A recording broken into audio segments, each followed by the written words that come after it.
हजारों जख्म खाकर भी मैं जालिम के मुकाबिल हूं। खुदा का शुक्र है अब तक दिले सद्दार जिंदा है।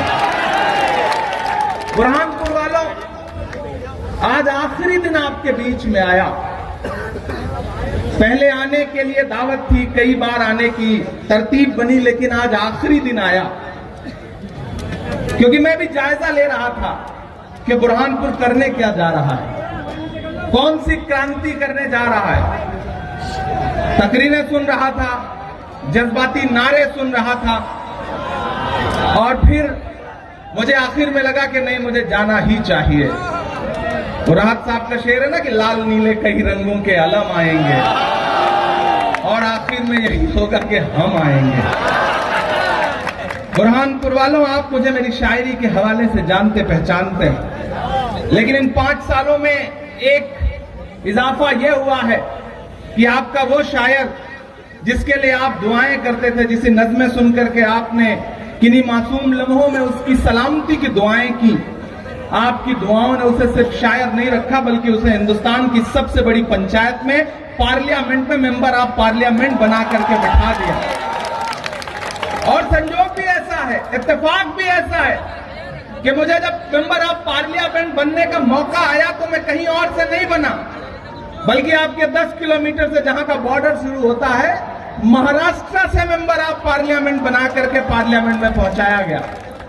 इसलिए बुरहानपुर और महाराष्ट्र बिल्कुल बॉर्डर पे है, बहुत करीब है। मुझे आपके बीच में हाजिर होना पड़ा। मैं यहां आपसे ये कहने आया हूं कि मेरे भाई, पूरे महाराष्ट्र नहीं बल्कि दुनिया के किसी भी हिस्से में खड़े होकर के मध्य प्रदेश का कोई भी सर्वे उठा के देख लीजिए। हर सर्वे क्या कह रहा है कि पूरे सूबे को मामू बनाने वाले मामा जा रहे हैं, कोई ताकत अब उन्हें रोक नहीं सकती। कल प्रधानमंत्री जी ने इंदौर में रोड शो किया और वो इतना फ्लॉप शो था कि उससे ज्यादा भीड़ तो आज बुरहानपुर के इस चौराहे पर मौजूद है। मामा की विदाई तय है, मामा जा रहे हैं, और कांग्रेस कम से कम 150 सीटों के साथ यहां हुकूमत बनाने जा रही है। मैं इसलिए भी आया हूं, मेरे आने का मकसद बड़ा है। मैं यहां इसलिए आया हूं बुरहानपुर वालों कि जब सरकार बनने जा रही है तो सरकार में भागीदारी तय करने के बजाय मैंने सुना है कि मेरे कुछ नौजवान दोस्तों को जज्बाती बनाया जा रहा है और ये कहा जा रहा है कि आओ ये कर दें, वो कर दें। बड़ी बड़ी तकरीरें हो रही हैं, ये बताया जा रहा है कि हम बुरहानपुर को तो हैदराबाद बना देंगे, यही कहा जा रहा है। वही हैदराबाद जहां 77,000 एकड़ वक्फ की जमीनों में से 57,000 एकड़ जमीनें लूट ली गई, बेच दी गई। आप वो बनाना चाहते हैं? आप वो बनाना चाहते हैं जहां ओल्ड हैदराबाद में डेवलपमेंट के नाम पे सिर्फ तकरीरें हुई? कभी हबीब जालिब ने कहा था कि सरे मिंबर वो ख्वाबों के महल तामीर करते हैं, इलाजे गम नहीं करते, फकत तकरीर करते हैं। मैंने सुना कि नारे लगवाए जा रहे हैं, मजहबी नारे। मैं दानिश्वर लोगों के बीच में खड़ा हूं। बुरहानपुर वालों, अपने मजहबी नारों को सियासी जलसों में लगाना बंद करो, वरना इतना बड़ा नुकसान है कि आने वाली नस्लें उसका भुगतान नहीं कर पाएंगी। सियासत अलग चीज है, मजहब अलग चीज है। जब तुम यही तवक्को भाजपा से करते हो तो फिर किसी और से क्यों उनके साथ शामिल होते हो? यही तवक्को तो भाजपा से करते हो ना कि भाजपा धर्म का इस्तेमाल राजनीति के लिए करती है, तो जो मजहब का इस्तेमाल सियासत के लिए कर रहे हैं उनके साथ कैसे खड़े हो गए आप लोग? कहां चली गई समझदारी? मेरे भाई मैं ये कहने आया हूं कि हुकूमत बनने जा रही है। मैं जानता हूं आपकी नाराजगी थी, एक मकाम पर कहीं आपका गुस्सा सही भी हो सकता है, मैं उससे इनकार नहीं करता, लेकिन टिकट सिर्फ विधानसभा का नहीं होता है, और भी टिकट होते हैं, और भी टिकट होते हैं। यहां आकर के आपके बीच में कहा जा रहा है कि कांग्रेस ने दिया क्या आपको, अक़लियतों आपको दिया क्या 70 साल में? यही सवाल तो मोदी जी भी पूछते हैं कि 70 साल में कांग्रेस ने दिया क्या, और यही सवाल वो वाले लोग भी आजकल पूछ रहे हैं। कितनी सिमिलरिटी है, कितना अच्छा कॉम्बिनेशन है, कभी गौर किया? वो जमील का एक शेर है कि किसी का जलवे रंगी तखय्युलात में है, चराग बन के कोई जिंदगी की रात में है, बहुत बुलंद फजा में तेरी पतंग सही, मुझे पता है मगर डोर किसके हाथ में, मुझे पता है। मैं यही तो कहने आया हूं आपसे।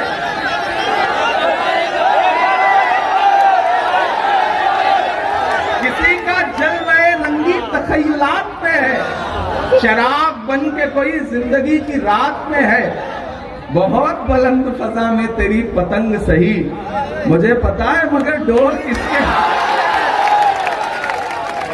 प्रधानमंत्री नरेंद्र मोदी ने नारा दिया कांग्रेस मुक्त भारत, याद है ना? फिर सदर साहब ने क्या नारा दिया कि कांग्रेस तो म्यूजियम में रखने की चीज है। प्रधानमंत्री जी ने कहा 15 लाख सबके खाते में आएंगे। अकबरुद्दीन ओवैसी ने क्या कहा? 15 मिनट के लिए पुलिस हटा लो। कोऑर्डिनेशन समझना। फिर सदर साहब ने क्या कहा कि मैंने तो एक दिन में 15 बोतल खून दान किया। वीडियो देखा कि नहीं देखा? देख लेना। 15 बोतल खून दान किया। फिर वो एक नए नवेले प्रवक्ता हैं, उन्होंने कहा हम 15 करोड़ हैं। ये 15 का जो रिश्ता है ना, वो मोदी जी जो कहते हैं उसी को 15 15 15 करके आगे बढ़ाया जाता है। यहां आए हैं भाजपा को हराने, नारा यही है ना कि हम भाजपा को हरा देंगे। मैं तो बुरहानपुर में खड़ा होकर के ये कहता हूं कि मेरे भाई आप बुरहानपुर में भाजपा को हराने की बात करते हैं, लेकिन हैदराबाद में जहां आपका दारुस्सलाम है, उस हैदराबाद में जहां दारुस्सलाम है, उस असेंबली का नाम गोशा महल है, वहां का विधायक भाजपा का है जिसका नाम राजा सिंह है। पहले उसे हरा लीजिए, फिर यहां आकर के हराने की बात कीजिए। और वो किस तरह के भाषण देता है सुना है? अल्लाह के रसूल की शान में कैसी बातें करता है, गालियां देता है। लेकिन मजे की बात यह है बुरहानपुर वालों की, उसे हराने की कोशिशें तो छोड़ो, उसके खिलाफ कैंडिडेट तक नहीं देते, उसके खिलाफ कैंडिडेट तक नहीं देते। नहीं दिया है इस बार, उठा के चेक कर लीजिए, नहीं दिया। मैं हैदराबाद में ही था, अभी हैदराबाद से ही लौटा हूं, फिर हैदराबाद जाऊंगा। मैं आपसे ये कहना चाहता हूं मेरे भाई कि हां गुस्सा होना चाहिए। आपका गुस्सा एक मकाम पे, मैंने कहा ना, हो सकता है सही भी हो, लेकिन जो ये कह रहे हैं कि कांग्रेस ने पिछले 70 साल में कांग्रेस ने मुसलमानों को, अकलियतों को दिया ही क्या है, मैं बताता हूं क्या दिया है। वो कांग्रेस पार्टी है जिसने डॉक्टर जाकिर हुसैन को इस देश का राष्ट्रपति बनाया। वो कांग्रेस पार्टी है जिसने फखरुद्दीन अली अहमद साहब को इस देश का राष्ट्रपति बनाया। वो कांग्रेस पार्टी है कि जब बंटवारे के वक्त दोनों तरफ लहू लहू मंजर थे तो पंडित जवाहरलाल नेहरू आगे बढ़े और उन्होंने मौलाना आजाद को अपने सीने से लगाया और इस देश का पहला शिक्षा मंत्री बनाया। वो कांग्रेस पार्टी ही है जिसने रफी अहमद किदवई साहब, बड़े नेता, को इस देश का पहला कृषि मंत्री बनाया। वो कांग्रेस पार्टी ही है जिसने सैयद अनवर तैमूर को असम का मुख्यमंत्री बनाया। वो कांग्रेस पार्टी ही है जिसने अब्दुल गफूर साहब को बिहार का मुख्यमंत्री बनाया। वो कांग्रेस पार्टी ही है जिसने बरकतुल्लाह साहब को राजस्थान का मुख्यमंत्री बनाया। वो कांग्रेस पार्टी ही है बुरहानपुर वालों जिसने अब्दुल रहमान अंतुले को महाराष्ट्र का मुख्यमंत्री बनाया। वो कांग्रेस पार्टी ही है जिसने सलमान खुर्शीद साहब को इस देश का विदेश मंत्री बनाया। वो कांग्रेस पार्टी है जिसने ए.के. एंटनी साहब को इस देश का रक्षा मंत्री बनाया। वो कांग्रेस पार्टी है जिसने ज्ञानी जैन सिंह साहब को इस देश का राष्ट्रपति बनाया। और तो और वो कांग्रेस पार्टी है जिसने एक दिन खामोश से रहने वाले सरदार मनमोहन सिंह को उठाया और उन्हें इस देश का प्रधानमंत्री बनाया।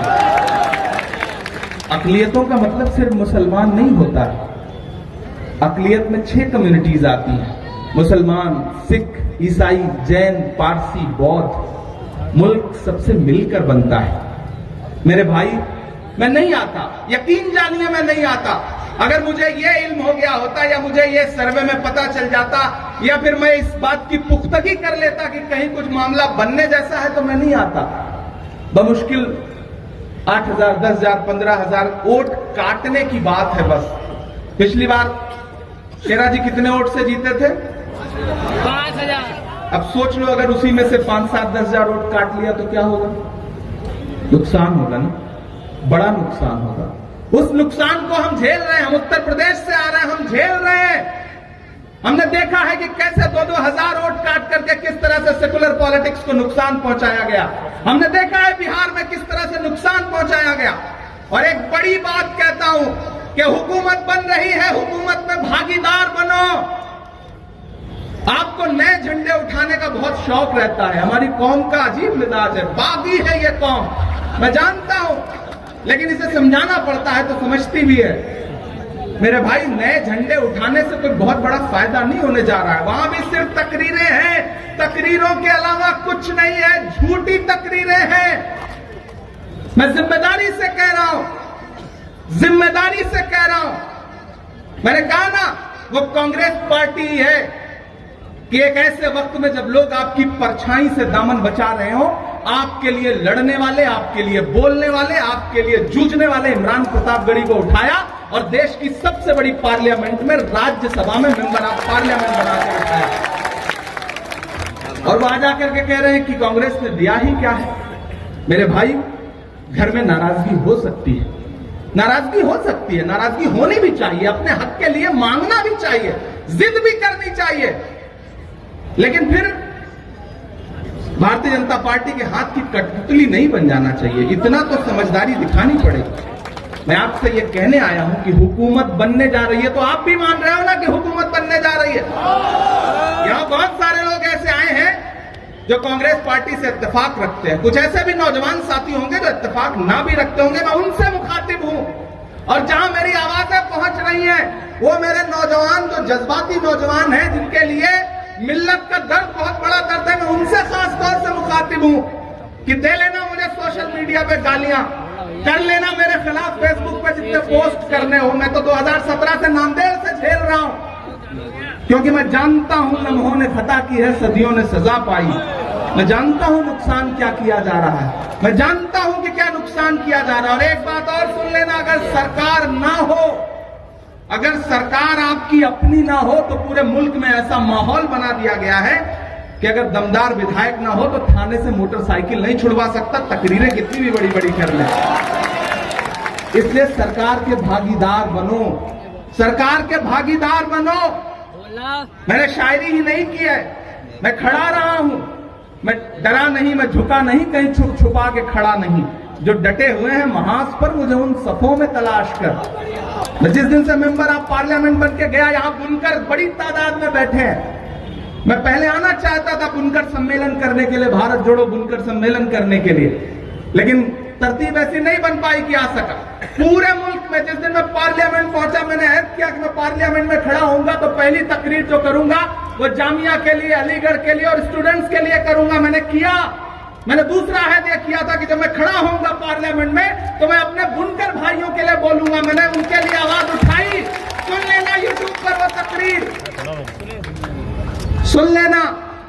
मैंने अहद किया था कि मैं नजीब की मां के आंसुओं को लफ्जों में ढाल के पार्लियामेंट में बोलूंगा। मैंने बोला, मैंने की है वो तकरीर। मैं जानता हूं कि जहां बोलना जरूरी है मैं वहां बोलूंगा, सुना दूंगा, नज़म भी सुना दूंगा, सब कुछ करूंगा इंशाअल्लाह। मैं सिर्फ सांसद बन के नहीं खड़ा हूं, मैं पहले शायर हूं, बाद में सांसद हूं, वो सब भी करूंगा, लेकिन अगले 10-15 मिनट खामोशी से आप मुझे सुनेंगे। मैं ये कहने आया हूं मेरे भाई की सरकार बन रही है, कोई दो राय नहीं है। अब तो प्रधानमंत्री का इंटरनल सर्वे भी, भाजपा का इंटरनल सर्वे भी कह रहा है कि 150 से आंकड़ा पार होने जा रहा है, क्योंकि ये जो भाजपा की सरकार थी, ये आवाम ने नहीं बनाई थी, ये लोकतंत्र को, जमहूरियत को लूट के बनाई गई सरकार थी। इसलिए आवाम अब बदला लेने के मोड में है, लुटेरों से बदला लेना चाहती है मध्य प्रदेश की आवाम। हमारी आंखों ने देखा है कि किस तरह से उज्जैन में एक बिटिया 8 किलोमीटर पैदल टहलती रही क्योंकि उसके साथ बलात्कार हुआ था और कोई उसे पनाह देने के लिए तैयार नहीं था। और ये लाडली बहना का नारा लगाने वाले मामा कहां गायब थे पता भी नहीं। हमारी आंखों ने वो मंजर भी देखा है कि किस तरह से एक दलित भाई आदिवासियों के साथ अत्याचार के नाम पे पेशाब तक किया गया इसी मध्य प्रदेश में। हमारी आंखों ने तमाम मंजर देखे हैं, लेकिन मेरे भाई, पानी आंख में भरकर लाया जा सकता है, अब भी जलता शहर बचाया जा सकता है। मैं कुछ कहने आया हूं आपसे, नाराजगी अपनी जगह, लेकिन होके मायूस यूं आंगन से उखाड़ो पौधे, होके मायूस ना आंगन से उखाड़ो पौधे, धूप बरसी है तो बारिश भी यहीं पर होगी। हालात बदलने जा रहे हैं, हालात बदलने जा रहे हैं। मैं शायर हूं, मेरी जबान कभी कभी कबूल हो जाती है। मैं यहां सिर्फ एक विधायक के लिए वोट मांगने नहीं आया हूं, मैं एक मंत्री के लिए वोट मांगने आया हूं। कल को कैबिनेट बनेगी तो डेवलपमेंट चाहते हैं, अगर सच में डेवलपमेंट चाहते हैं या फिर सिर्फ जज्बाती होना चाहते हैं, दोनों का फर्क तो आपको समझना पड़ेगा मेरे भाई। मैं आपसे एक बहुत बड़ी बात कहने चल रहा हूं। तकरीरें अपनी जगह, लेकिन याद करो वो दिन 2022 लास्ट सितंबर का वो दिन जब कन्याकुमारी में समंदर के साहिल पे खड़ा हुआ एक शख्स जिसका नाम राहुल गांधी है, वो नफरत को कम करने के लिए एक यात्रा लेके निकल रहा था। उस यात्रा का क्या नाम था? भारत जोड़ो यात्रा। किस चीज के खिलाफ? नफरत के खिलाफ। नफरत का सबसे ज्यादा नुकसान कौन झेल रहा है? कौन झेल रहा है? आप झेल रहे हो, हम झेल रहे हैं ना। नफरत को कम करने के लिए कितने किलोमीटर? 4000 किलोमीटर पैदल चला वो शख्स, 4000 किलोमीटर। मैं उनके साथ खड़ा था, मेरे से एक मीडिया के साथी ने कहा, इमरान साहब आप तो शायर हैं, आप इस यात्रा में राहुल जी के कदम से कदम मिलाकर चल रहे हैं, आप क्या कहेंगे? मैंने कहा, जो हर जालिम से टकराएगी वो आंधी बनाऊंगा, नए अंग्रेज आए हैं, नया गांधी बनाऊंगा। 4000 किलोमीटर अपने पैर की छालों की परवाह किए बगैर राहुल गांधी चलते रहे। नारा क्या था? नफरत छोड़ो, भारत जोड़ो। वो नफरत कम होगी तो फायदा किसका होगा? अमन सुकून होगा तो किसका फायदा होगा? मेरे भाई, इस बार खतरा बहुत बड़ा है। इस बार खतरा आईन पर है, इस बार खतरा जमहूरियत पर है। डॉक्टर बाबा साहब भीमराव अंबेडकर के बनाए हुए संविधान को बदलने की साजिशें हैं, उसको पामाल करने की साजिशें हैं। हद तो यह हो गई है कि नई पार्लियामेंट बनी तो सुना ना किस तरह से गाली दी गई पार्लियामेंट के अंदर। जुल्म के कद तलक आ पहुंची है, आखिरी हद तलक आ पहुंची है। वो जो नफरत थी गली कूचों में, अब तो संसद तलक आ पहुंची है। मेरे भाई, हमारे कानों ने सुना है वो गालियां। इसलिए मैं कहने आया हूं आपसे कि ये इलेक्शन सिर्फ मध्य प्रदेश में हुकूमत बदलने का इलेक्शन नहीं है बुरहानपुर वालों, ये 2024 का सेमीफाइनल है। अपना मकसद बड़ा करो, अपनी सोच बड़ी करो। एक विधायक चुनने का इलेक्शन नहीं है ये 2024 में दिल्ली में सरकार बदलने का सेमीफाइनल है। और अगर चूकोगे तो नुकसान होगा, पछताओगे। मैं इसलिए आपके सामने अपना दामन फैला के ये कहने आया हूं कि सरकार बनने जा रही है, सरकार बनने में भागीदार बनो। आपकी जो नाराजगी है वो सबके नॉलेज में है, एक एक नेता के नॉलेज में है। मेरी सबसे बात हुई है और मैं वादा करता हूं बुरहानपुर वालों कि उसकी भरपाई भी की जाएगी। सरकार बनने दीजिए, इस बुरहानपुर को कुछ ऐसा दिया जाएगा कि बुरहानपुर भी कहेगा कि हुकूमत में उसकी जोरदार भागीदारी है। ये मैं आपसे वादा करता हूं। आपने मुझे अपना नुमाइंदा बना करके, आपने अपनी मोहब्बतों के बदौलत मुझे पार्लियामेंट में बैठाया है, अक़लियती सेल का माइनॉरिटी चेयरमैन, नेशनल चेयरमैन बनाया है। तो मैं आपसे वादा कर रहा हूं कि जिस दिन आपके मसलों पर लड़ने की जरूरत पड़ेगी, मैं आपके पाले में खड़ा नजर आऊंगा, सियासत के पाले में खड़ा नजर नहीं आऊंगा। जी, मेरा आपसे वादा है। मैं इसलिए कहने आया हूं मेरे भाई कि सुरेंद्र जी चुनाव जीत रहे हैं। थोड़ी सी अगर कोर कसर रह गई तो अगले 5 साल कितना पछताना पड़ेगा, सोचा है? तो कोर कसर मत छोड़िए। वो जो तकरीरें करने वाले आए हैं ना, उनको लगता है कि बस दुनिया उन्हीं की वजह से चल रही है। कई जगह पर तो जाकर के मैंने सुना कि उनके एक मुकर्रिर साहब कह रहे थे कि इमरान प्रतापगढ़ी मेंबर आप पार्लियामेंट बने हैं तो हमारे वोट से बने। मेरे भाई, कांग्रेस पार्टी के महाराष्ट्र में 44 एमएलए हैं। इमरान प्रतापगढ़ी को इलेक्शन में 44 विधायकों के 44 के 44 वोट मिले थे। वो एक परिंदा होता है, जानते हैं, जब वो रात में सोता है तो दोनों टांगे ऊपर कर लेता है। आप गूगल कर लीजिए ना, उसका नाम पता नहीं लग जाएगा, नाम लूंगा नहीं, जानते हैं ना, वो दोनों टांगे ऊपर कर लेता है। नासिर बैठा है, इस बात को जानता है। जानते हो क्यों कर लेता है? उसे लगता है कि रात में जब आसमान टूटेगा तो मैं अपनी टांगों से आसमान रोक लूंगा। उसे लगता है कि दुनिया चल रही है तो मेरी वजह से चल रही है। नहीं भैया, आपकी सिर्फ तकरीरें चल रही है, आपका सिर्फ धंधा चल रहा है, आपकी सिर्फ दुकान चल रही है। मैं जानता हूं जितना हमला उनको बीजेपी पे करना था, उससे ज्यादा कांग्रेस पे हमला। कांग्रेस ने ये किया, कांग्रेस ने वो किया। अरे मेरे भाई, कांग्रेस ने 70 साल में क्या किया? यही सवाल तो नरेंद्र मोदी जी भी कर रहे हैं। उस दिन पार्लियामेंट में खड़े होकर के मोदी जी कह रहे थे, बताइए कांग्रेस को 70 साल में आपने क्या किया? खड़गे साहब मुड़े, बोले इमरान मत बताना, बता दोगे तो ये उसको भी बेच देंगे, इनका काम सिर्फ बेचने का है। ये भाजपा के लोग हमसे 70 साल का हिसाब मांगते हैं, 70 साल का हिसाब मांगते हैं। बुरहान करवा लो, बुरहान।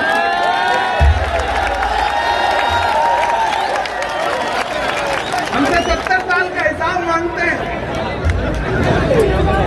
बताना मत वरना ये उसको भी बेच देंगे। और एक बहुत बड़ी बात कहता हूं, आपकी तालियों का शोर जाएगा दिल्ली तक, मैं जानता हूं। वो भारतीय जनता पार्टी जो अपना चलाया हुआ 2000 का नोट 7 साल नहीं चला सकी, वो हमसे 70 साल का हिसाब मांगती है। 70 साल का हिसाब मांगती है। वहां भी सिर्फ भाषण है, वहां भी सिर्फ नारे हैं। पैर धोएंगे मामा जी, मैंने देखा पैर धोएंगे। प्रधानमंत्री जी, रोहित वेमुला का जब मामला आया तो रोने लगे, जज्बाती हो गए। तो मुझसे एक पत्रकार साथी ने कहा कि इमरान साहब आज तो प्रधानमंत्री जी भावुक हो गए, आप क्या कहेंगे? मैंने कहा वो किसी का शेर है कि वो अब तिजारती पहलू निकाल लेता है, मैं कुछ कहूं तो तराजू निकाल लेता है। मैं इसलिए भी तेरे फन की कदर करता हूं तो झूठ बोल के आंसू निकाल लेता है। झूठों की सरकार है भोपाल से लेकर के दिल्ली तक। बुरहानपुर वालों, इन सरकारों को बदलने का वक्त है। कौन बदलेगा? कौन लड़ रहा है?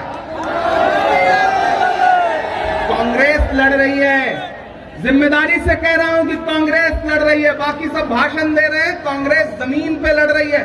4000 किलोमीटर का मतलब समझते हैं आप? पैदल 4000 किलोमीटर। मेरे पैर के 10 जो उंगलियां हैं, इनमें से एक में भी नाखून नहीं बचा था, जबकि मैं पूरा 4000 नहीं चला था, बल्कि 2-2500 किलोमीटर ही चला। सोचिए, राहुल गांधी 4000 किलोमीटर चलता रहा वो शख्स, सिर्फ इसलिए क्योंकि नफरत कम हो जाए। मेरे भाई, आप तो इस बात पर यकीन रखते हैं, आप तो इस बात पर ईमान रखते हैं कि मजदूर की मजदूरी, उसका पसीना सूखने से पहले उसे दे दी जाए। रखते हैं इस बात पर ईमान की नहीं? रखते हैं इस बात पर ईमान ना? तो मेरे भाई, मैं राहुल गांधी की उस मोहब्बत के लिए आपसे वोट मांगने आया हूं, अपना दामन फैला करके। आपके शहर से भी गुजरी थी वो यात्रा, आपके शहर से भी गुजरी थी वो यात्रा, आपने दामन फैला करके राहुल गांधी को मोहब्बतें दी थी। अगर खुदा न खास्ता कोई गलती हुई तो राहुल गांधी के दिल पे क्या गुजरेगी? मैं तो जिस शहर से आया था, मोहब्बतें समेट करके उस शहर ने मुझे ठुकरा दिया। क्या ये अच्छा लगेगा? नहीं लगेगा। मेरे भाई, जब कर्नाटक में नफरत के बाजार में मोहब्बत की दुकान खुल गई है, तो मध्य प्रदेश में तो शोरूम खुलना चाहिए ना? शोरूम खुलना चाहिए।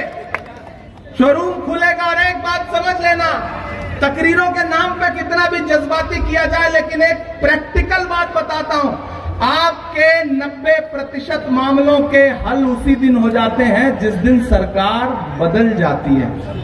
अधिकारियों के मिजाज बदल जाते हैं, सोच बदल जाती है।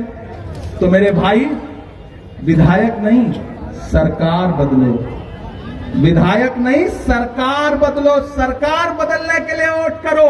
पूरा मध्य प्रदेश, पूरा तेलंगाना, पूरा राजस्थान, पूरा छत्तीसगढ़ एक सुर में कांग्रेस के साथ खड़ा है। मध्य प्रदेश में एक एक इलाके में दलित हो, अल्पसंख्यक हो, बहुसंख्यक हो, पिछड़े हो, एकजुट होकर के कांग्रेस पार्टी को वोट कर रहे हैं, क्योंकि उन्हें पता है कि सरकार बदलना है इस बार। ये व्यापम वाली सरकार है, ये झूठों की सरकार है, इस सरकार को बदल के रख देना है। और एक बात और आपसे कहता हूं कि जब जंगल में आग लगती है, बहुत संजीदगी से इस बात को ले जाना कि जब जंगल में आग लगती है तो न तो वो बरगद बचते हैं जो हवा को आंधी में तब्दील करते हैं, और न वो बांस बचते हैं जो आपसी रगड़ से चिंगारी पैदा करते हैं। याद रखना मेरी इस बात को। मैं बहुत संजीदगी से आपसे ये बात कहने आया हूं कि मेरे भाई ये इलेक्शन बहुत अहम है, ये इलेक्शन बहुत जिम्मेदारी का इलेक्शन है। खूब चाहिए नारे, अगर लग रहे हैं तो खड़े हो जाइए, ताली बजा लीजिए। आज के बाद 5 बजे के बाद तो वैसे भी नहीं जाएंगे, दुकान तो समट ही जा रही है सबकी। अब तक जो किया सो किया, लेकिन अब आपका भाई, आपका शायर दोस्त जिसे आप पसंद करते हैं, जिसके लिए दुआएं करते हैं, वो आपसे ये कहने आया है कि हुकूमत में भागीदार बनो। जज्बाती बनना अच्छी बात नहीं है, हुकूमत में भागीदार बनना समझदारी भरा कदम है। और वो कदम यही है कि कांग्रेस के साथ चलना है, कांग्रेस के साथ चलना है। सूबे में कांग्रेस की सरकार बनानी है। मैं अगले थोड़ी देर आपसे ये कह रहा हूं कि या तो फिर यारियां नहीं होती या अदाकारियां नहीं होती, या तो फिर यारियां नहीं होती या अदाकारियां नहीं होती। जिसको चलना है आज साथ चले, रोज तैयारियां नहीं होती, चलना पड़ेगा साथ में। मैं अभी इंदौर से आया, सुबह रात में 5 बजे 5:15 बजे की फ्लाइट ली दिल्ली से, फिर इंदौर उतरा। इंदौर से भाई माशाल्लाह क्या सड़कें हैं शेरा साहब आपके सूबे की। इंदौर से बुरहानपुर पहुंचने में ऐसा लग रहा था मैं सफर नहीं कर रहा हूं बल्कि आखिरी सफर कर रहा हूं। सड़कें ऐसी हैं और चैनलों पे बैठ के भाजपा के नेता बताएंगे कि हमने तो चमचमाती सड़कें बना दी हैं। मतलब झूठ बोलने में क्या कमाल की महारत हासिल है भाजपाइयों को। वो पिछले दिनों भाजपा के एक मंत्री जी गांव में पहुंचे, बोले गांव वालों बताओ तुम्हारी क्या समस्या है, हम सारी समस्या दूर कर देंगे। तो गांव वाले बुरहानपुर की तरह भोले भाले लोग थे, वो निकल के सामने आए। उन्होंने कहा साहब 2 समस्या है। बोले बताओ। बोले पहली ये है कि हमारे शहर में, हमारे गांव में हॉस्पिटल नहीं है। तो मंत्री जी ने अपना मोबाइल निकाला, डाटा पता नहीं किसको फोन पर, बोले कल तक यहाँ पे डॉक्टर्स आ जाने चाहिए, हॉस्पिटल खुल जाना चाहिए। फोन रख दिया। फिर बोले बताओ दूसरी समस्या क्या है। तो गांव वालों ने कहा साहब दूसरी समस्या यह है कि इस गांव में मोबाइल का कोई भी नेटवर्क नहीं है। ये है इनका झूठ। समझ में देर से आएगा मैं जानता हूं, ये है इनका झूठ। इसलिए झूठ के खिलाफ खड़े होइए, सरकार बदलिए। ये जितने झूठे हैं इन्हें ये एहसास दिला दीजिए कि नहीं, मजहबी नारे हमारी मजहबी महफिलों के लिए है, सियासी महफिलों के लिए नहीं है। हम अपने मजहबी नारों को सियासी जलसों में लगाने से इत्तेफाक नहीं रखते हैं। ये वही राजनीति है जो भाजपा कर रही है, ये वही राजनीति है जो इस मुल्क को बांटना चाहती है। एक तरफ 85% खड़े हो जाएं, एक तरफ 15% खड़े हो जाएं, ताकि दोनों की दुकान चलती रहे। लेकिन उस दुकान में आम आदमी के लिए न तो मोहब्बत है, न एकजुटता है, न प्यार है। ये वो शहर है जो गंगा जमुनी तहजीब का शहर है। ये वो शहर है जिसकी विरासत पर हिंदुस्तान नाज करता है। ये वो शहर है जिससे ताजमहल मंसूब है। ये वो शहर है। तो इस शहर की विरासत को बचाने की जिम्मेदारी भी आपकी है। मैं एक खुसूसी बात यहाँ के बुनकर भाइयों से कहना चाहता हूं कि मैंने पार्लियामेंट में 3 मिनट आपके लिए आवाज उठाई और उसमें बुरहानपुर शहर का नाम लिया, और मैंने ये कहा कि पूरे मुल्क में बुनकरों के उद्योग को तबाह किया जा रहा है। कांग्रेस पार्टी कैपिटल सब्सिडी देती थी 30%, इस सरकार ने वो बर्बाद कर दिया है। आने वाले वक्त में जब कांग्रेस की सरकार बनेगी, आपकी दुआ रही तो मैं उस सरकार का एक अहम हिस्सा रहूंगा दिल्ली में। तो मैं वादा कर रहा हूं कि मेरी कलम से, मेरे हाथ से, मेरी आवाज से जो सबसे बुनियादी काम होगा हिंदुस्तान में, वो बुनकर भाइयों के लिए होगा। ये मेरा वादा है। मैं राहुल जी का दामन पकड़ के, राहुल जी का हाथ पकड़ के बुनकरों के लिए काम करवाऊंगा। मैं पूरे देश में बुनकर सम्मेलन कर रहा हूं। मैं बोकारो में कर चुका, रांची में कर चुका, भिवंडी में कर चुका, मालेगांव में कर चुका। अगला आप शेरा को जिता करके विधायक बना दीजिए, सूबे में सरकार बना दीजिए। जल्दी ही भारत जोड़ो बुनकर सम्मेलन यहां भी करेंगे हम लोग, ये हमारा आपसे वादा है। वक्त कम बचा है, थोड़ी शायरी भी सुना दूं, नहीं आप नाराज हो जाएंगे।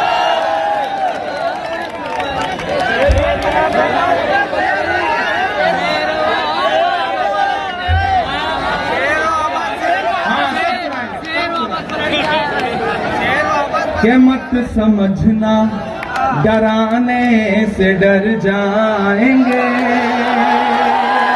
मुझे लगना चाहिए कि बुरहानपुर बोल रहा है, बुरहानपुर की आवाज सुनाई पड़ रही है। बैठे रहो, आप बैठ जाओ। के मत समझना डराने से डर जाएंगे, अब के सारी हदों से गुजर जाएंगे।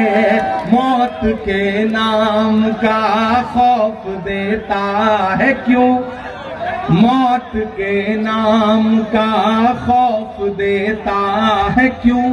मौत जिस रोज आएगी मर जाएंगे।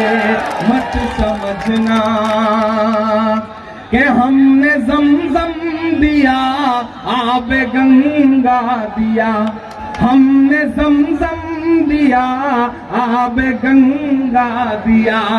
तुमने भारत को दंगा ही दंगा दिया, तुमने भारत को दंगा ही दंगा दिया। तुमने एक रंग के ख्वाब देखे मगर, अब तैयार रहना यहां से वहां तक, कि तुमने एक रंग के ख्वाब देखे मगर हमने हिंदुस्तान को तिरंगा दिया। ये तिरंगा, बुरहानपुर वालों, ये तिरंगा बदन पर लपेटे हुए एक दिन इस जमीन में उतर जाएंगे। मत समझना, जो पेट्रोल डीजल 58 रुपए का था उसे मामा ने क्या रेट में बेचा, 100 रुपए के पार। वो नारा याद है ना, बहुत हुई महंगाई की मार अब की बार मोदी सरकार, वो नारा याद है ना। गैस सिलेंडर कितने का बेचा, खाने वाला तेल जो 70 रुपए लीटर था उसे कितने का बेचा। और तो और छोड़ो, टमाटर दिल्ली में 250 रुपए किलो बिका। एक दिन मैं अपनी गाड़ी में बैठ के पार्लियामेंट जा रहा था, तो पार्लियामेंट से 50 मीटर पहले प्रेस क्लब के पास मैंने देखा है टाटा 407 लगी है, और सूट पहने हुए लोग, टाई पहने हुए लोग लाइन में खड़े हैं। तो मैंने अपने ड्राइवर से कहा, भाई रोक देखें यहां पे क्या हो रहा है। जब हमने पलट के देखा तो पता चला सब्सिडी वाला टमाटर बिक रहा है वहां पर, 250 रुपए किलो टमाटर। लेकिन कांग्रेस क्या कह रही है कि 500 रुपए का गैस सिलेंडर देंगे। कांग्रेस क्या कह रही है, महंगाई कम करेंगे, पेंशन देंगे, ओल्ड पेंशन स्कीम लागू करेंगे। मेरे भाई, खवातीन के लिए क्या कह रही है कि हम उनके अकाउंट में पैसा देंगे। हम तो सरकार से, जो दिल्ली में बैठे हुए रहनुमा, उनसे यही कहना चाहते हैं कि कहां सोया है चौकीदार, कहां सोया है चौकीदार। पेट्रोल और डीजल की कीमत रही सैकड़ा मार, कहां सोया है चौकीदार, कहां सोया है चौकीदार। मैं तो शायर हूं, बोल देता हूं। आज तक मुझे पूरे देश में कोई भी आदमी ऐसा नहीं मिला जिसने नरेंद्र मोदी जी के साथ पढ़ाई की हो। शेरा भाई के क्लासमेट कौन रहे होंगे आपको पता होगा, फरीद भाई का क्लासमेट कौन रहा होगा, कहो तो 2-4 आदमी ढूंढ ढांड के बता भी देंगे। आज तक कोई नहीं मिला जिसने कहा कि मैंने मोदी जी के साथ पढ़ाई की है। लेकिन फिर भी डिग्री है पॉलिटिकल साइंस वाली, एंटायर पॉलिटिकल साइंस की पोस्ट ग्रेजुएशन की डिग्री। आज तक हमें ऐसा भी कोई आदमी नहीं मिला। अभी फरीद साहब से कहोगे आप डॉक्टर हो, तो रास्ते में कई डॉक्टर्स के पोस्टर लगे थे, इन्होंने कहा ये मेरे टीचर थे, ये मेरे स्टूडेंट थे, ये बताते हुए आ रहे थे। लेकिन नरेंद्र मोदी जी से कहा जाए कि वडनगर स्टेशन पे जब आप चाय बेचते थे तो एक आदमी बता दो जिसने खरीद के पी हो, नहीं मिला आज तक। तब मुझे लगता है कि मुझे ये कहना चाहिए कि कहां सोया है चौकीदार,